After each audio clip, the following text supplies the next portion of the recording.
Hello everyone, welcome to my YouTube channel. आप सभी का स्वागत है हमारे आज के इस वीडियो में। और इस वीडियो में हम लोग बात करेंगे स्पेशली ग्रुप डी के बारे में। ग्रुप डी को लेवल 1 भी बोला जाता है, वैसे अभी ये ग्रुप सी में आ चुका है, लेकिन इसको ग्रुप डी से हम डिनोट करेंगे ताकि आपको अच्छे समझ में आए। तो यहाँ पर हम लोग जो है कंप्लीट टॉपिक पे डिस्कस करने वाले हैं। वैकेंसीज कितनी आने वाली है, 10th पास और ITI पास के लिए कितनी वैकेंसी रहेंगी, सिलेबस में क्या चेंज हो सकता है, एज कितनी रहेगी, PET, medical, standard exam patterns अभी हम इस वीडियो में डिस्कस करने वाले हैं। बिना स्किप किए आप वीडियो को जरूर देखें अगर आप स्पेशली ग्रुप डी की तैयारी कर रहे हैं। और चैनल को अभी तक सब्सक्राइब नहीं किया है तो चैनल को भी सब्सक्राइब करके बेल आइकन को प्रेस कर लीजिए।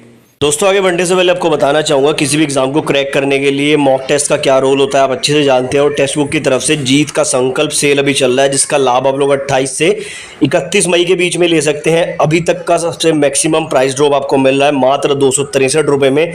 Yearly text book pass pro आपको मिल रहा है। EG10 कोड यूज़ करेंगे डिस्क्रिप्शन में दिए गए लिंक से तो 12% का डिस्काउंट मिल जाएगा। अगर आप लोग ALP की तैयारी कर रहे हो तो CBT1, CBT2 सभी के मॉक टेस्ट सब्जेक्टिव टाइप भी आपको देखने को मिल जाते हैं। 700 से ज़्यादा एग्जाम्स के मॉक टेस्ट, 80,000 से ज़्यादा मॉक टेस्ट यहाँ पर अवेलेबल हैं। 20 लाख से ज़्यादा स्टूडेंट टेस्ट लगाते हैं। 12+ लैंग्वेजेस में आपको टेस्ट देखने को मिलते हैं। तो तैयारी अगर आप बेहतर करना चाहते हैं तो टेक्स्ट बुक के मॉक टेस्ट और प्रीवियस टेस्ट की मदद ले सकते हैं। लिंक मैंने डिस्क्रिप्शन में दे दिया है, वहाँ से जाकर आप इनको परचेज कर सकते हैं। तो सबसे पहले तो आप लोगों को बता दूं कि ग्रुप डी की वैकेंसी ऑलरेडी एग्जाम कैलेंडर में अनाउंस हो चुकी है और आई थिंक यहाँ पर जुलाई से सितंबर के बीच में आपको कभी भी ये वैकेंसी देखने को मिल सकती है। अगर बात करते हैं नंबर ऑफ वैकेंसीज़ की, तो जैसा कि आप लोगों को पता है कि लगातार GDC LDC की वैकेंसीज हमें देखने को मिल रही है। और उससे पहले भी ग्रुप डी के बहुत सारे पद खाली हैं। जो 2018-19 वाले स्टूडेंट हैं उसमें से बहुत सारे स्टूडेंट प्रमोट हो चुके हैं, बहुत सारे स्टूडेंट जॉब छोड़ चुके हैं। तो इन सारी चीज़ों को देखते हुए हम लोग कह सकते हैं कि ग्रुप डी की अच्छी संख्या में वैकेंसीज अवेलेबल है। और अगर रेलवे थोड़ा सा मेहरबान रहता है तो कम से कम 30 से 35 हज़ार के बीच में आपको ये पोस्ट देखने को मिल सकती है। अगर बात करें इसके सिलेक्शन प्रोसेस की, काफ़ी स्टूडेंट नए हैं हमारे चैनल पर जिन्होंने पहले कभी रेलवे का एग्जाम नहीं दिया, तो उनकी जानकारी के लिए बता दूं, ग्रुप डी में अगर आपको क्वालिफाई करना है तो सिंपली आपको एक एग्जाम देना होता है, जिसका सब्जेक्ट आगे हम लोग डिस्कस करेंगे। तो एक एग्जाम देने के बाद अगर आप एग्जाम में क्लियर कर जाते हैं तो आपको PET देना होता है, जिसको फिजिकल बोलते हैं। उसके बाद DV, देन मेडिकल, और आपकी ज्वाइनिंग यहाँ पर हो जाती है। इसमें ट्रेनिंग पीरियड ज़्यादा नहीं होता है, मैक्सिमम 3 महीने का, 1 महीने का ऐसा यहाँ पर ट्रेनिंग पीरियड रहता है। अब ये 2019 वाला नोटिफिकेशन मैंने खोला हुआ है, यहाँ से आपको काफ़ी चीज़ें देखने को मिलेंगी।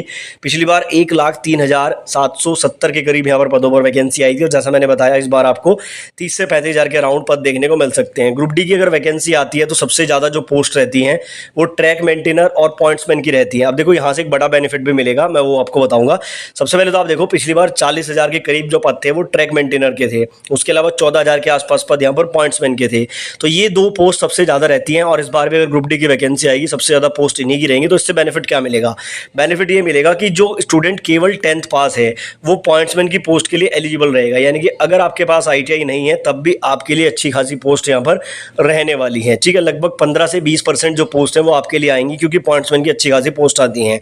और जो यहाँ स्टूडेंट 10th के साथ ITI किया हुआ है उसके लिए तो यहाँ पर गोल्डन अपॉर्चुनिटी है, क्योंकि वो सभी पोस्ट पर एलिजिबल हो जाएगा। ठीक है, क्वालिफिकेशन की मैं बात करूँ, अगर काफ़ी स्टूडेंट को लगता है कि इसमें केवल 10th ही मांगा जाता है, लेकिन मैं आपको बता दूँ, अगर आप वेबसाइट पर जाएंगे तो वेबसाइट पर जो नोटिस है वो अभी भी लगा हुआ है, जिसमें साफ साफ लिखा गया है कि यहाँ पर 10th के साथ ITI मांगी जाएगी, जितनी भी आपकी मैकेनिकल या फिर इंजीनियरिंग ट्रेड्स हैं। तो जैसा कि मैंने आपको बताया, एक तो पॉइंट्समैन हो गई, एक आपकी हॉस्पिटल असिस्टेंट हो गई, एक डिपो स्टोर हो गई। ये 3-4 पोस्ट ऐसी होती हैं जो केवल 10th वालों के लिए रहेंगी और उस पर ITI भी एलिजिबल रहेंगे। और बाकी की जो पोस्ट है वो 10th प्लस ITI वालों के लिए यहाँ पर रहने वाली है। ठीक है, तो ये बात आपको माइंड में रखनी है कि 10th प्लस ITI का क्राइटेरिया अभी खत्म नहीं हुआ है। जब वैकेंसी आती है उसके बाद क्या होता है वो देखने वाली बात होगी। एज की अगर बात करें तो 18 से 33 साल एज यहाँ पर मांगी जाती है UR के लिए, लेकिन इस बार सभी वैकेंसीज में 3 साल का रिलैक्सेशन मिल रहा है। तो नो डाउट कि यहाँ पर जो आपकी UR की एज है वो 33 से बढ़कर 36 साल हो जाएगी। और इससे OBC SC ST को भी फायदा मिलेगा। 3 साल का रिलैक्सेशन आप सभी को यहाँ पर मिलने वाला है। आगे कुछ इंपॉर्टेंट पॉइंट्स की बात कर लेते हैं। वैसे तो आपको बताइए कि 500 रुपये फीस लगती है पे करने में।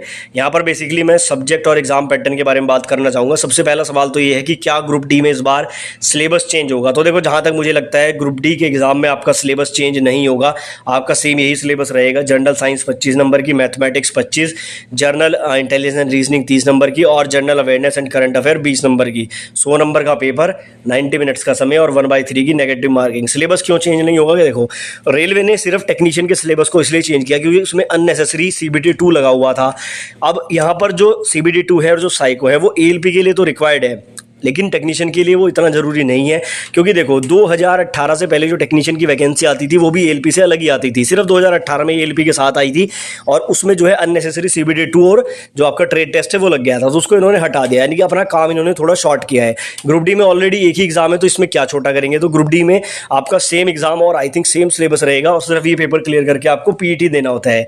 ठीक है, पीईटी में सिर्फ आपकी 1000 मीटर यानी कि 1 किलोमीटर की दौड़ होती है, वो आपको कंप्लीट करनी होती है। टाइमिंग की अगर बात करें तो टाइमिंग भी यहाँ पर बताया गया है, जैसे कि यहाँ पर आप लोग देख सकते हैं कि जो आपका पीईटी होता है उसमें 1 किलोमीटर की जो दौड़ है वो यहाँ पर 4 मिनट 15 सेकंड में कंप्लीट करनी होती है मेल को, और फीमेल के लिए 5 मिनट 40 सेकंड का समय रहता है। और उससे पहले एक यहाँ पर आपकी 100 मीटर की दौड़ होती है, मेल को 2 मिनट मिलते हैं और फीमेल को भी 2 मिनट मिलते हैं, उनके लिए भी 100 मीटर की यहाँ पर दौड़ होती है। ठीक है, 35 किलो का वजन रखना होता है आपको मेल में और 20 किलो का फीमेल को रखना होता है। फिजिकल इतना डिफिकल्ट नहीं होता है, आसानी से आपका फिजिकल क्लियर हो जाएगा। फिजिकल अगर आप क्लियर कर लेते हैं तो आप डीवी मेडिकल के लिए जाएंगे, डीवी मेडिकल भी इसमें इतना डिफिकल्ट नहीं होता है। और अगर देखा जाए तो पॉइंट्समैन और जो ट्रैकमैन है उन्हीं का थोड़ा सा हाईयर होता है, जैसे A1 A2 इस तरह से होता है, बाकी के लिए इतना डिफिकल्ट नहीं होता है। B2 B1 C1 तक भी होता है मेडिकल स्टैंडर्ड। और उसके बाद आपको ट्रेनिंग पे भेजा जाता है, ट्रेनिंग 1 महीने से लेकर 3 महीने तक होती है मैक्सिमम, उसके बाद आपको ज्वाइनिंग मिल जाती है। तो अगर आप लोग ग्रुप डी की तैयारी कर रहे हैं तो ऑलमोस्ट सारी चीज़ें मैंने आपको बता दी हैं, सिलेबस बता दिया है, एज बता दिया है, कितनी वैकेंसी आ सकती है वो बता दिया है, ITI वालों के लिए कितनी वैकेंसी रहेंगी, 10th वालों के लिए कितनी वैकेंसी रहेंगी वो भी बता दिया है। उसके अलावा भी अगर आपकी कोई क्वेरी है तो आप कमेंट बॉक्स में पूछ सकते हैं, नेक्स्ट वीडियो में मैं वो भी आपका डाउट क्लियर करने की कोशिश करूँगा।